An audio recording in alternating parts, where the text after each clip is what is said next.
Hello, BookTube. Throughout the month of May, Matthew at Mayberry Book Club and I have been reading 7 Days in May by Fletcher Knebel and the Boston journalist Charles Bailey.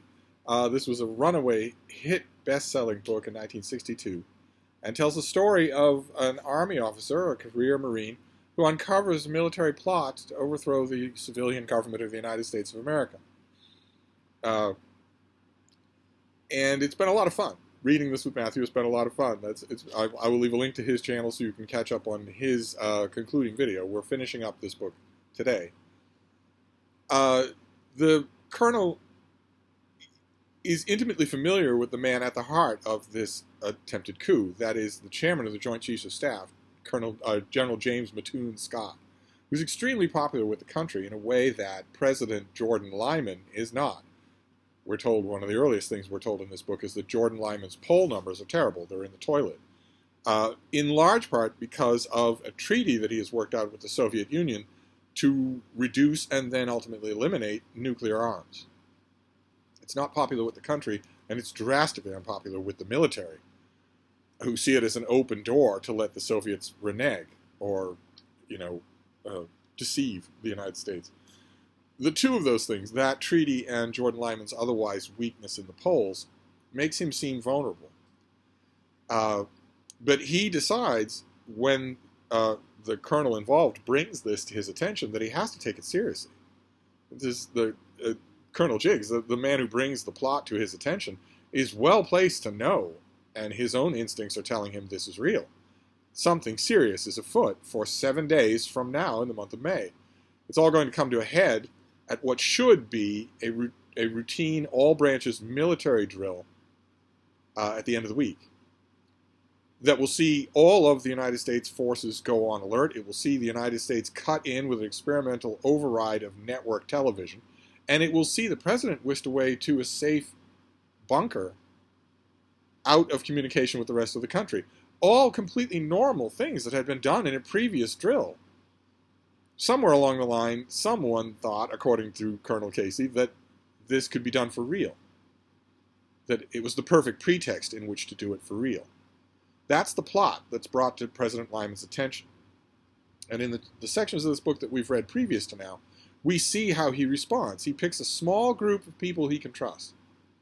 Two of his longest political allies, Colonel Casey himself, the head of his Secret Service detail, his secretary, and the Treasury Secretary in his cabinet, who has a first-class analytical mind that President Lyman thinks they'll need.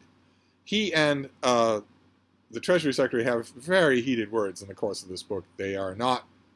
The Treasury Secretary wants far more dramatic action than the President feels confident doing until he has actual proof in his hands. So he sends one of his political allies to meet with an admiral in the Pacific who was the only member of James Mattoon Scott's cabal who, in the end, backed out, with the intent of getting that admiral's confession of everything that went on in writing with his signature on every page so that it's irrefutable proof. And the president's aide does it. He succeeds. He calls President Lyman from the Pacific and says, it's all true, it's worse than we thought, but at least we know we're not imagining things. This plot is real, and I have the confession in writing. It's enough to bring down General Scott. But that aide is killed in a plane crash on the way back to Washington. And for a while, all seems lost. Without that proof, President Lyman knows he has very little to go on. General Scott is extremely popular with the country and seems well organized. Then at the last minute, in one of the little mini climaxes in the book as we're reading, we saw last time, President Lyman learns from a junior attaché in the diplomatic service that the records that his political aide got survived the plane crash and have been brought all the way back to the Oval Office. Suddenly, President Lyman has in his hands proof, absolute proof. And that brings us to the section that we're reading today. Now, this is the conclusion of the book, and I like to treat you all. Already know what I think about this dumb fetishization that BookTube makes of spoilers. If knowing twists or turns at the end of a novel can literally spoil it for you, you need to up your reading game, because that's not what novels are for, or even thrillers, or that's not what they should be for.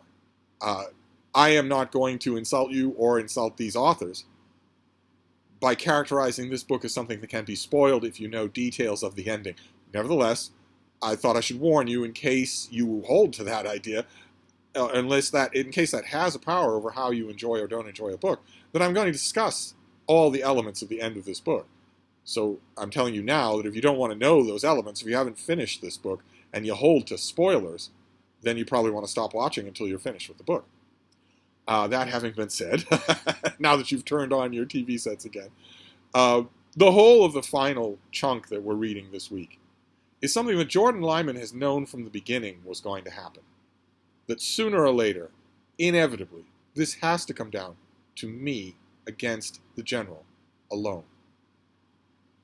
The President of the United States is not going to have other men in the room when he has that conversation. He's not going to allow the general to have other men in the room. Sooner or later, it's going to come down to that.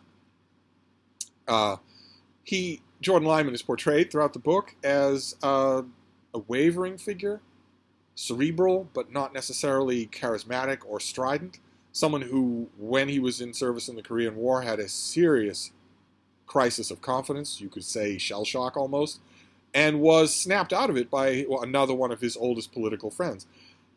In a weird way, in a way that has cast a shadow all along. They've been close friends ever since, but having that memory in the back of his mind is always reminding Jordan Lyman that he had his manhood restored by someone else. He didn't do it himself. He reached a crisis point and he needed to be rescued.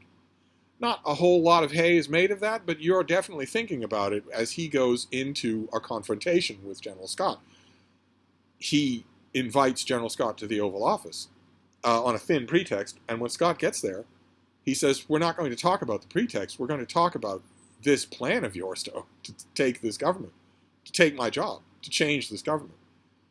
And what follows is a conversation, a scene that is effective. It is largely interior. It's only when you've read it a couple of times that you realize how much of it is happening in Jordan Lyman's head. And when you read it without that, when you skip those parts and just read what the men are saying to each other, we get the impression from outside accoutrements of this part of the book that the conversation they're having lasts an hour. But they don't say that much to each other. And President Lyman is faced with several choices.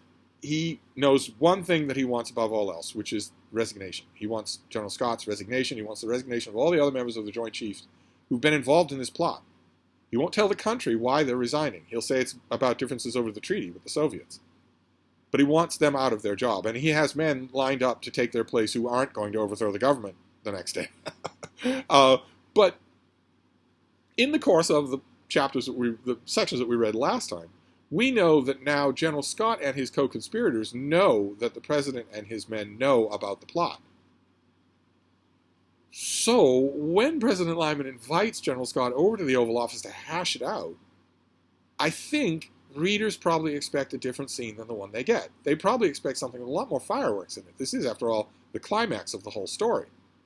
And President Lyman has several layers of proof, of levers to bring to bear against General Scott.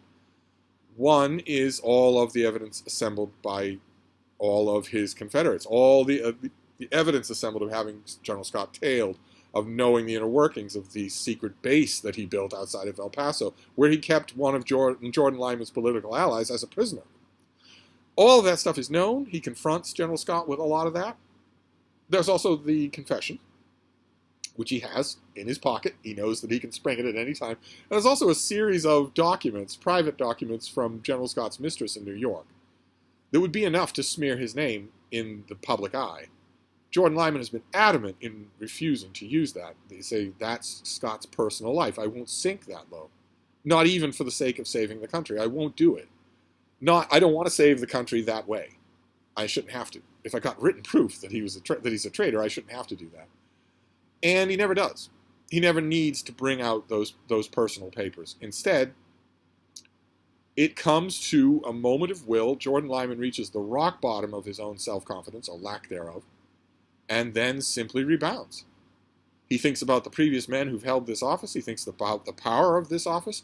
he looks at General Scott all anew with new eyes and says, this man is not stronger than I am. He's not strong at all. I can simply tell him, I demand your resignation. I'll protect your name, but I want you out. And if you won't go, I will hold you in this room until I've addressed the nation. I'll hold you in the White House. I won't let you go rogue. I won't let you go anywhere else. He has his teammates have quietly assembled a group of reliable agents in the White House to make sure that happens if it has to. But it doesn't have to. It doesn't have to. At a climactic moment in this conversation, which again is largely cerebral, it's largely inside President Lyman's head, General Scott capitulates. He says, all right, may I use your writing desk? I'll write out a resignation. It's one sentence. The president appends it with his own approval. I accept this resignation. And he leaves General Scott alone in the room to call his Confederates and get their resignations too. And that's the end of it. Aside from a few loose ends, that's the end of the book. I'm sure that I wasn't the only reader who thought that was drastically anticlimactic. And also odd. Consistent with the rest of the book, but odd. Because at no point in that conversation in the Oval Office does General Scott admit to anything. In fact, he denies that any of it is true. He admits, he says in a strident way, that he thinks Jordan Lyman is weak, that he's leading the country into perdition like a small child would do. President Lyman calls it ugly talk. But President Lyman knew that that was General Scott's opinion 2 years before, or a year before when the treaty was signed. It's not new to us, and it's not new to him, and General Scott never says anything else. There are almost no even hints. He hears the president out and then resigns. After having seen the written confession. At one point, he weakly tries to fight against it by saying, this isn't genuine, and this is a fake. And President Lyman actually asks him sort of quietly, General, are you accusing me of forging those documents? But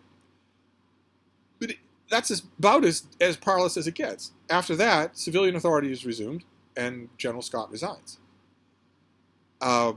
Once he learns that President Lyman knows all about the plot, he resigns.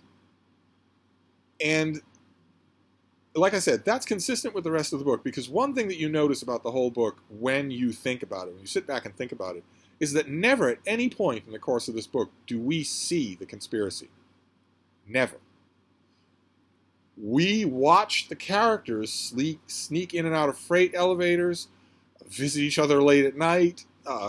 We hear some of them talk on the phone, but we don't hear what they're saying. We hear second-hand and third-hand rumors about meetings that were held months ago in which politics were discussed in heated ways, but we don't see those conversations. We are never in the room with General Scott and his generals. Never. We don't ever see the conspiracy firsthand. Now, at the beginning of the book, that is a very effective dramatic choice. Because the beginning of the book is our characters wondering if this is really happening. Well into the book, one of President Lyman's assistants says, tomorrow when we get a sensible answer to all this, we're going to be laughing. And the reader is in a position of maybe thinking that too, because the reader has not seen the conspiracy. They haven't been told that it's true. They've been encouraged, very much encouraged, to trust the men who think it is true. But that's it. That's all. And so the ending makes sense. We never get inside General Scott's world.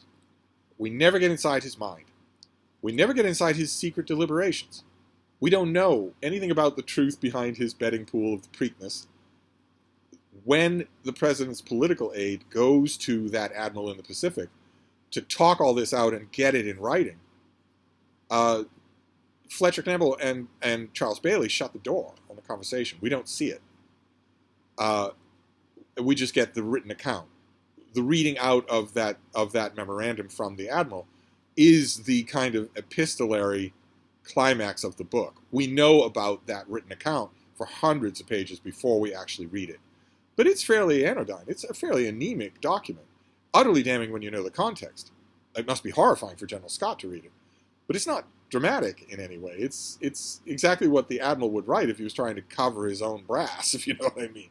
And that ends 7 Days in May. It is an oddly off-key philosophical ending to a novel, to what is essentially a political thriller. And it wasn't until 2 years after this book came out, 1964, that John Frankenheimer made a movie out of this. The book had been a runaway success. The movie options were bought. Everyone knew about it. Everyone had talked about it. It was in every book club in the world, or in the country. It was in all kinds of cocktail party conversations. It was natural fodder for a movie. And it was made into a very effective movie with Burt Lancaster as Colonel Casey, the man who uncovers the plot.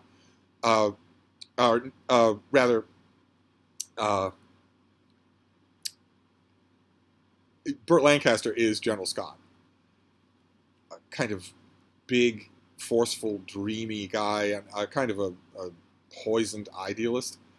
It's Kirk Douglas, who's Colonel Casey, who's given the book's only semblance of a romantic subplot. It doesn't work in the movie any better than it does in the book. And the President Jordan Lyman, is Frederick March, who sort of sleepwalks through the movie. The movie is very faithful, right down to lines of dialogue.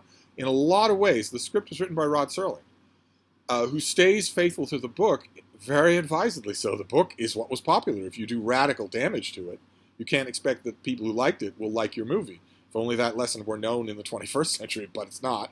But in little ways along the way, Serling does change little things. And he changes the ending enormously. The ending is still the same in terms of the superstructure. It is still going to be the president and the general in the Oval Office. That confrontation is still the climax of either story. But boy, oh boy, is the confrontation better in the movie. Boy, oh boy, as it is. The two of them actually raise their voices. They actually argue. There is a strand in the confrontation in the book that isn't in what Serling wrote, where President Lyman is trying furtively, desperately, to make General Scott realize that they're more alike than different, that they're approaching this problem of the Soviets and the treaty largely in the same way. What a team we would have made, President Lyman tells him. That's gone from the confrontation in the Oval Office in the movie. The confrontation in the Oval Office in the movie is far more effective. Frederick March, when he gets his backup, when he's thundering in a role, he doesn't thunder anywhere else in the movie, but he does at the end of the movie. And when he's thundering, he's very effective. Where he slaps the armrest of his chair and says, how on earth can you want to take over this country and have so little respect for the institutions that make it what it is? If you want to change the people's mind, there's something called a ballot box. You don't do it by force at night. It doesn't matter. It doesn't have any effect on General Scott. He's just as unperturbable in the movie as he is in the book. There's a very big difference in that, in the movie, Jordan Lyman does not confront him with anything except suspicions, and does not compel his resignation. Burt Lancaster's General Scott walks out of the Oval Office.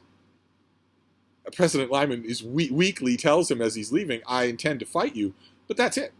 That's all. General Scott is still going to go ahead with his plan as far as he's concerned, and the next scene, or I don't know if it's the next scene, I haven't seen the movie in quite some time, but an immediate scene soon after that non-confrontation in the Oval Office is the exact thing I'm talking about that doesn't happen anywhere in this book. It's a scene in which we get the conspirators talking to each other. We do go inside the room.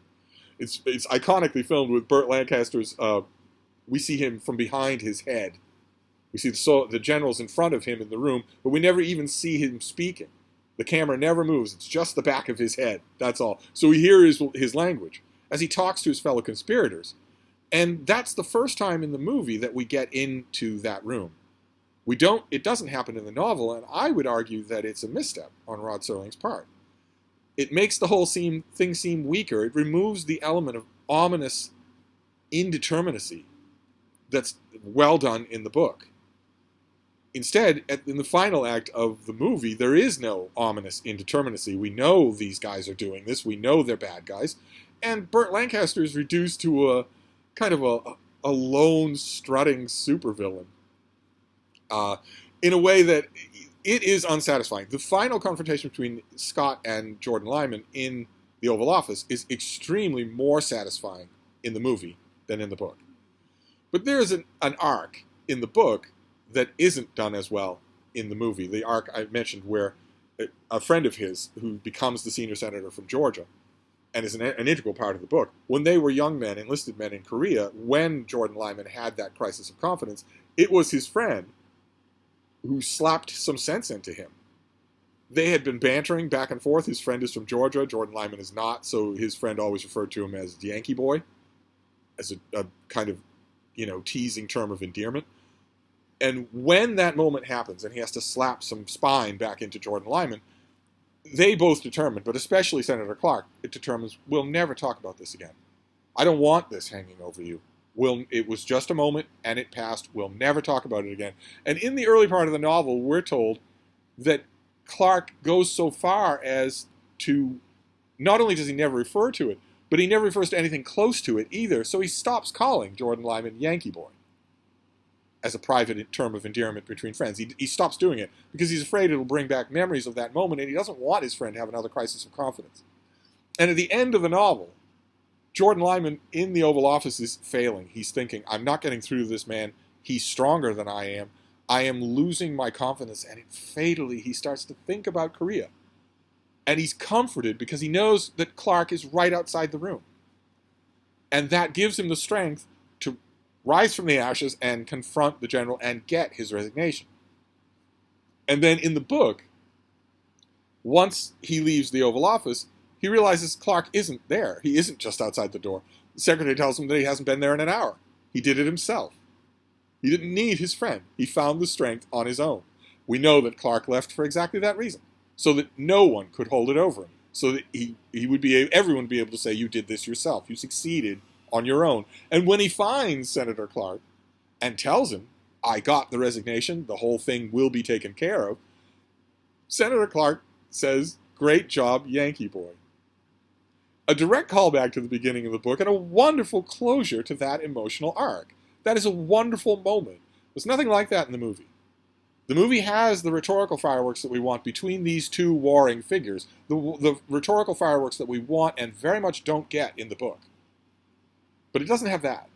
It doesn't have that moment. It doesn't have that arc at all. It's got too much screen time to waste on Kirk Douglas and his chin pitching woo to Avogadro. God help us. It shouldn't be in the movie at all. It shouldn't be in the book at all. You spend time on that, and you don't really get that moment. Also, Senator Clark is slightly different in the movie than he is in the book. In the book, Senator Clark has a problem with alcohol that he is fighting against in this moment because he needs to be reliable. And in the movie, he just unrepentantly is drinking throughout, to the point where Jordan Lyman can offhandedly refer to him as a dipso senator. So there's a bit of tone deafness. In the movie, there's an almost total lack of subtlety, except cinematic subtlety. Frankenheimer can bring a little cinematic subtlety to things, but there's a total lack of personal subtlety, which is what you'd expect from anything written by Rod Serling. So you just have to, kind of make your peace with that. You're not going to get emotional subtlety with him, and you don't. So when it comes to concluding this little discussion of 7 Days in May, those of you who are reading along, I hope you enjoyed this. As far as I know, several of you told me in email that the whole of the movie is available for free without ads on YouTube. So if you finish the book, you might want to watch the movie. It has some very effective moments in it.